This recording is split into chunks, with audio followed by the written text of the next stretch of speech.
pessoal, eu sou Gabriela, aluna do curso de Fisioterapia da Universidade de Pernambuco, e nesse vídeo, que faz parte da disciplina de Fisiologia do Exercício, ministrada pelo professor Ricardo Freitas, eu irei falar um pouco sobre o que ocorre com as respostas pressóricas frente a diferentes tipos de exercícios físicos.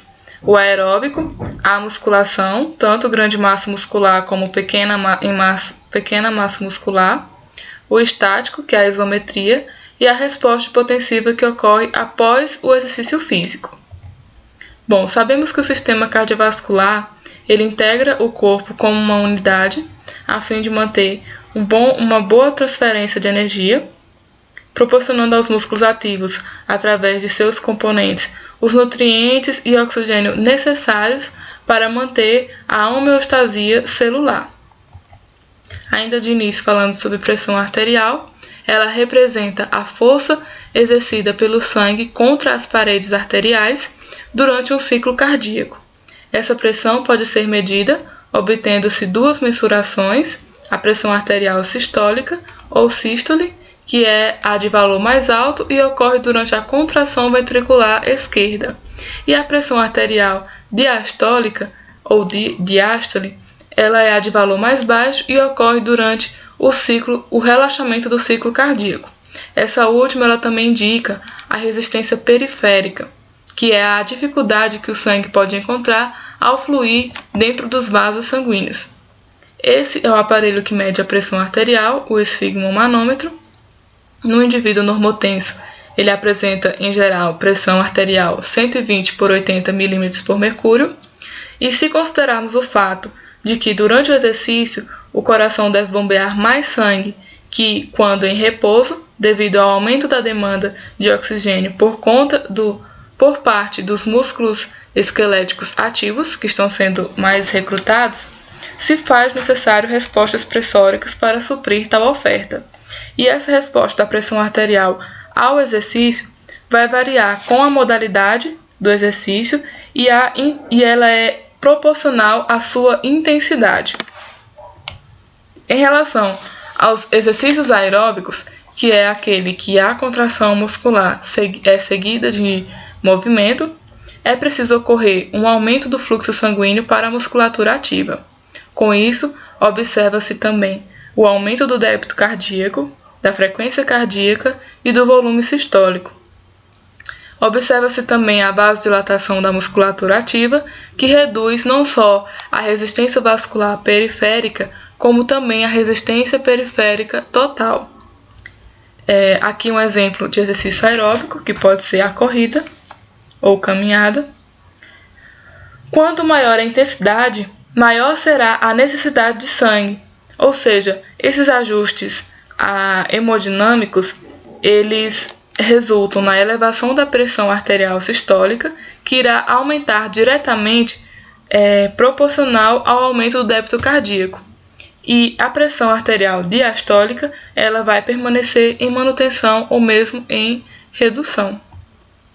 Em relação aos exercícios isométricos, que é o que há contração sem movimento dos segmentos corporais, a necessidade do sangue para a musculatura ativa também estará aumentada.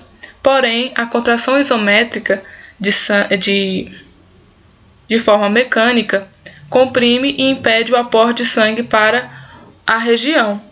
Com isso, o débito cardíaco se eleva ao aumento da frequência cardíaca, a resistência vascular periférica não se altera ou até pode diminuir, e isso provoca um aumento acentuado tanto da pressão arterial sistólica como da pressão arterial diastólica.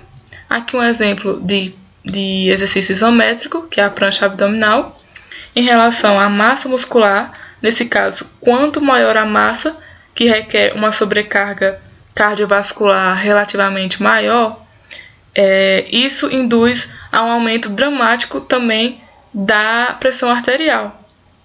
Por isso, não é um exercício ideal para indivíduos com algum problema cardiovascular, principalmente indivíduos destreinados nesse tipo de exercício. E em relação aos exercícios resistidos, que geram tensão, particularmente na fase concêntrica, eles comprimem também mecanicamente os vasos arteriais periféricos, que irrigam os músculos ativos. E na tentativa de restaurar o fluxo, ocorre um aumento substancial na atividade do sistema nervoso simpático, no débito cardíaco e na pressão arterial média. Então, a pressão arterial vai se elevar na tentativa de restaurar esse fluxo que, digamos, estará obstruído por conta dessa compressão mecânica nos vasos. Aqui um exemplo de exercício resistido, que é o levantamento de peso. Nos exercícios de musculação, seja ele de peso ou por aparelhos, a pressão arterial ela aumenta na fase concêntrica, em geral, e diminui na fase excêntrica, que é quando cede o peso. Porém, quando se segue o exercício com as repetições, verifica-se que ela vai se elevando semelhante aos exercícios isométricos. Aqui trazendo a questão da diferença que ocorre quando o exercício é feito em membros superiores e em membros inferiores. O exercício que é realizado com os braços produz pressões tanto sistólica como diastólica consideravelmente mais altas que os exercícios realizados com os membros inferiores, e isso ocorre porque a massa muscular e a árvore vascular dos membros superiores ela é de menor porte e oferece uma maior resistência ao fluxo sanguíneo que a massa comparada dos membros inferiores. Os membros superiores eles produzem uma maior sobrecarga ao trabalho cardiovascular, ao trabalho do miocárdio. Por isso, indivíduos também com alguma disfunção, eles mais orientados a fazer exercícios que requerem grupos musculares maiores, como a marcha, a corrida ou o ciclismo. Mais uma figura mostrando que a pressão arterial no exercício de progressão com a esteira rolante, verifica-se que ela, nos primeiros minutos de início de exercício, ela se eleva rapidamente, mas entre 140 e 160 milímetros por mercúrio, a pressão arterial ela se estabiliza e começa a crescer linearmente ou gradualmente. Já a pressão arterial diastólica, percebe-se que ela se mantém constante e com a progressão do exercício ela tende a diminuir.